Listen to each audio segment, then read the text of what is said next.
পালাবো না, পালাবো না, পালাবো না, যাই না তাদের দেখা, ওদের সারা দেশটা বড় লাগে ফাঁকা ফাঁকা। আইন মন্ত্রী আটকে গেল আইনেরই ফাঁকে, দাড়ি সারা দরবেশটারে ভণ্ড ভণ্ড লাগে।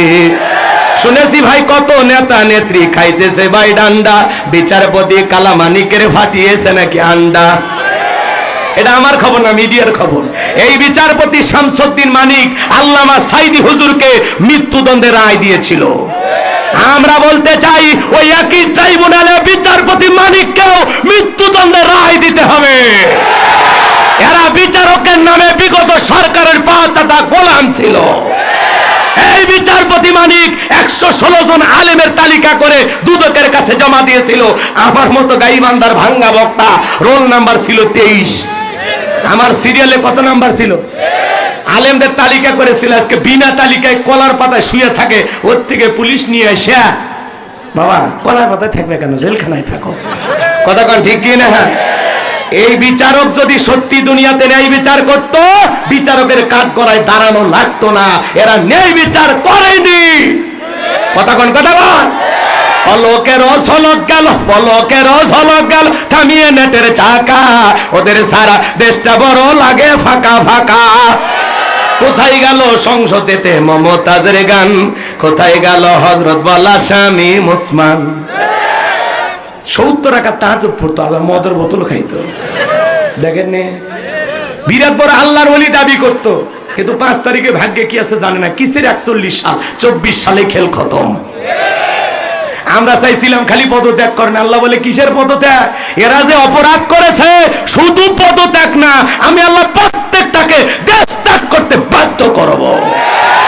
ইন্না বাতাসা রাব্বিকা লাশাদীদ, আল্লাহর পাকড়াও বড় কঠিন। আল্লাহ ধরে ধরে না, যেদিন ধরবে বাপ টাকার টাইম দেবে না। কথা বলে ঠিক না?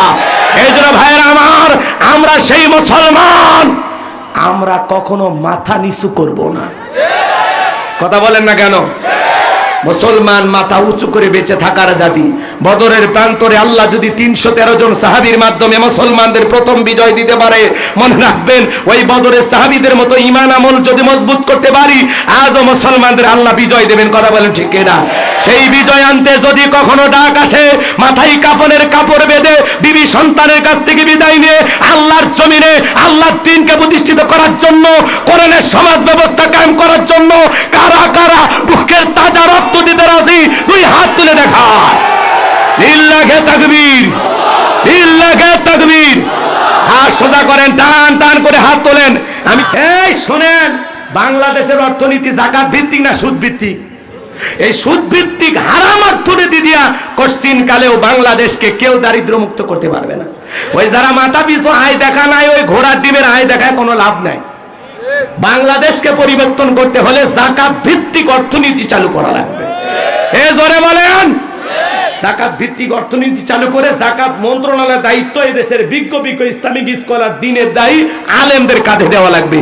ওই গুমসর ডালসর বিকাশের টাকা সর দেশের টাকা বিদেশে পাচার করে ওই দুর্নীতিবাজ এমপি মন্ত্রী চেয়ারম্যান মেম্বারকে দিলে হবে না। ওরা খালি নিজেরটা বোঝে। নির্বাচনের আগে সাইকেল কেনার টাকা নাই, তার এখন ঢাকায় বাড়ি, মাথা খেলে। টাকা কে দিছে? জিবরাইল। সারাদিন আমরা জিকির করি, কোরআন পড়ি, কই এক বস্তা দেয় না তো। 11 লক্ষ কোটি টাকা দুর্নীতি করে বিদেশে পাচার করেছে। কথা বলে ঠিক কিনা? প্রত্যেকটা এমপি মন্ত্রী 5 কোটি 10 কোটি টাকা দামের গাড়িগুলো গ্যারেজে করে আছে, সরার মতো মন্ত্রী নাই। কথা কর নাকি আপনারা? বিরক্ত হয়েছেন আপনারা? হ্যাঁ, ব্যাংকের অ্যাকাউন্টে টাকা আছে, হাউন আঙ্কেলের রিসোর্ট পড়ে আছে, কুত্তা ঘুরিচ্ছে। হাজার হাজার বিঘে জমি পড়ে আছে, বেঞ্জির আছে, নেতারা আছে, মন্ত্রীরা সব কোথায় গেল, এমপিরা সব কোথায় গেল, কোথায় কাদের কাকা? ওদের সারা দেশটা বড় লাগে ফাঁকা ফাঁকা। পালাবো না, পালাবো না, পালাবো না, যাই না তাদের দেখা, ওদের সারা দেশটা বড় লাগে ফাঁকা ফাঁকা। আইন মন্ত্রী আটকে গেল আইনেরই ফাঁকে, দাড়ি সারা দরবেশটারে ভণ্ড ভণ্ড লাগে। শুনেছি ভাই কত নেতা নেত্রী খাইতেছে ভাই ডান্ডা, বিচারপতি কালামানিকের ফাটিয়েছে নাকি আন্ডা। এটা আমার খবর না, মিডিয়ার খবর। এই বিচারপতি শামসুদ্দিন মানিক আল্লামা সাইদি হুজুরকে মৃত্যুদণ্ডের রায় দিয়েছিল। আমরা বলতে চাই ওই একই ট্রাইব্যুনালে বিচারপতি মানিককেও মৃত্যুদণ্ডের রায় দিতে হবে। এরা বিচারকের নামে বিগত সরকারের 5টা গোলাম ছিল। এই বিচারপতি মানিক 116 জন আলেমের তালিকা করে দুদকের কাছে জমা দিয়েছিল। আমার মতো গাইবান্ধার ভাঙ্গা বক্তা রোল নাম্বার ছিল 23। আমার সিরিয়ালে কত নাম্বার ছিল? আলেমদের তালিকা করেছিল। আজকে বিনা তালিকায় কলার পাতায় শুয়ে থাকে, ওর থেকে পুলিশ নিয়ে এসে, বাবা কলার পাতায় থাকবে কেন, জেলখানায় থাকো। কথা কোন ঠিক কি না? এই বিচারক যদি সত্যি দুনিয়াতে ন্যায় বিচার করত, বিচারকের কাঠ গড়ায় দাঁড়ানো লাগতো না। এরা ন্যায় বিচার করেনি। কথা কোন কথা বল। পলকের ঝলক গেল, পলকের ঝলক গেল, থামিয়ে নেটের চাকা, ওদের সারা দেশটা বড় লাগে ফাঁকা ফাঁকা। কোথায় গেল সংসদেতে মমতাজের গান, কোথায় গেল হযরত বলা স্বামী মুসমান। 70 টাকা তাহাজ্জুদ পড়তো, আল্লাহ মদের বোতল খাইতো। দেখেন নে, বিরাট বড় আল্লাহর ওলি দাবি করত, কিন্তু 5 তারিখে ভাগ্যে কি আছে জানে না। কিসের 41 সাল, 24 সালে খেল খতম।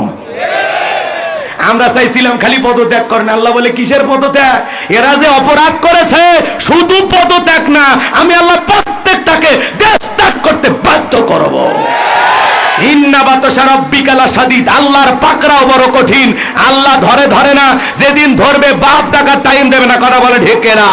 এই জন্য ভাইয়েরা আমার, আমরা সেই মুসলমান, আমরা কখনো মাথা নিচু করব না।